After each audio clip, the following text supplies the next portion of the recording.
Bonjour, aujourd'hui on va parler de la cuisson de vos pâtes. On a parlé des pâtes, maintenant on va parler de la cuisson. Étape importante aussi, puisque si vous cuisez pas votre pâte, elle va rester molle comme ça, même si vous la laissez dehors. Vous revenez 15 jours après, votre pâte, vous pouvez encore la malaxer. Elle ne durcit pas à l'air, c'est pas celle-là en tout cas. Il y en a des pâtes qui durcissent à l'air, mais pas celle-là.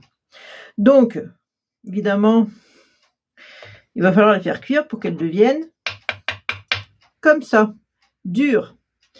Donc du coup, c'est simple, sur chaque marque, chaque paquet, vous avez la cuisson. La plupart cuisent à 130 degrés, la plupart, mais c'est toujours noté sur l'emballage. Vous voyez ici, je ne sais pas si vous voyez bien, mais vous avez ici la cernite, c'est marqué en haut, 130 degrés. La Sculpey, c'est marqué 130 degrés, ici. Et celle-là, elle n'est pas marquée, mais je pense qu'à l'intérieur, quand vous défaites le paquet, je pense qu'à l'intérieur, la patati, la patata, c'est pas marqué dessus, là, sur l'emballage. Mais je pense qu'à l'intérieur de l'étiquette, il doit y avoir le mode de cuisson. Alors donc, vous avez remarqué, c'est à peu près 130 degrés, à part la Fimo 110. Mais bon, vous la mettez à 130, ça va pas là. Alors, donc... le temps de cuisson, c'est généralement 30 minutes.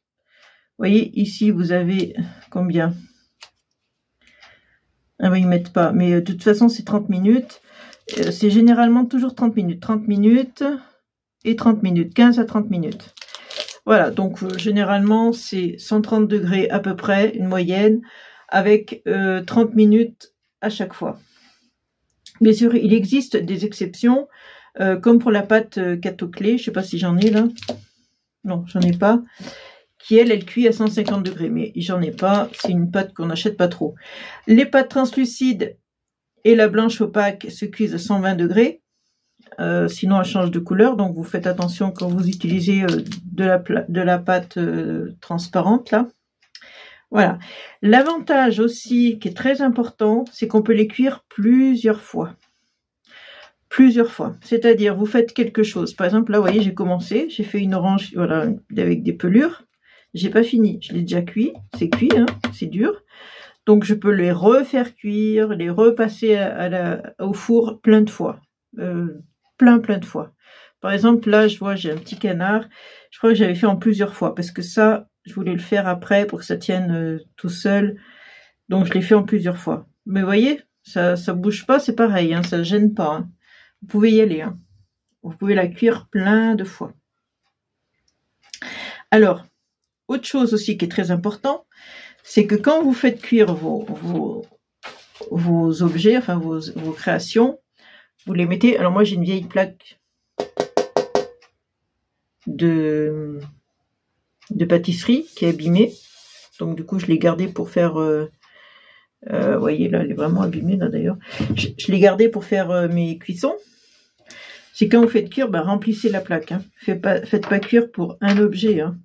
Quand vous faites cuire, mettez plein d'objets. Attendez d'en avoir plusieurs. Attendez. De toute façon, elle ne sèche pas à l'air. Vous pouvez conserver plusieurs jours. C'est pas grave. Faites plusieurs objets, faites plusieurs choses, plusieurs créations. Remplissez votre plaque et mettez-la au four. On va pas faire cuire, allumer un four juste pour ça. Ce serait dommage. Ça coûterait une fortune.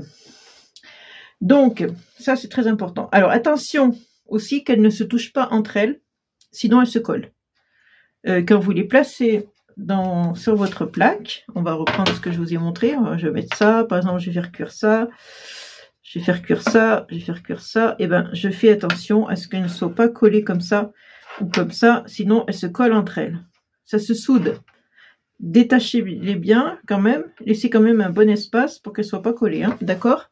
Ça aussi, il faut faire attention à ça.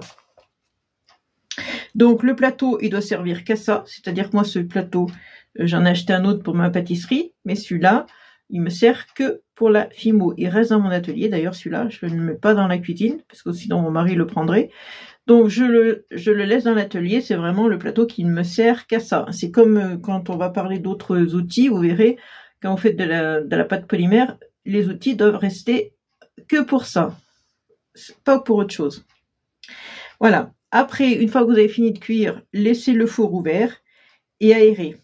et vous attendez que les créations refroidissent avant de les toucher, sinon elles sont chaudes, attention, hein. C'est très chaud. Donc faites attention, laissez-les refroidir quelque part, vous les posez dans un endroit, et avant de les toucher, comme ça elles ont le temps de refroidir. Donc, le petit truc que je voulais vous dire aussi, c'est quand vous faites des créations, alors forcément vous avez vu, ça durcit, hein, ça devient dur, hein. Mais là, bon, on s'en fiche, c'est un carré, on peut taper dessus, on s'en fiche. Mais quand vous faites, par exemple, là j'ai un zébulon, je ne sais pas si vous connaissez zébulon, là ces parties-là sont fines, et c'est cassable, voilà. Ces parties-là, voilà, ça c'est cassable. La moustache, les mains, enfin vous voyez, des choses qui sont un peu plus fines comme ça, faites attention parce que si vous le faites tomber par terre, ça va se casser. J'ai déjà cassé beaucoup de créations comme ça parce qu'elles tombaient par terre et du coup, ben voilà, c'est fragile, ça reste fragile. Comme là, le petit canard que je vous ai montré, les roseaux, là, ils restent très fragiles. Ils sont fins, ça, je donne un coup de dent, ça se casse, hein. Forcément, faites attention, hein, ça ne devient pas souple, hein, c'est cassant, hein.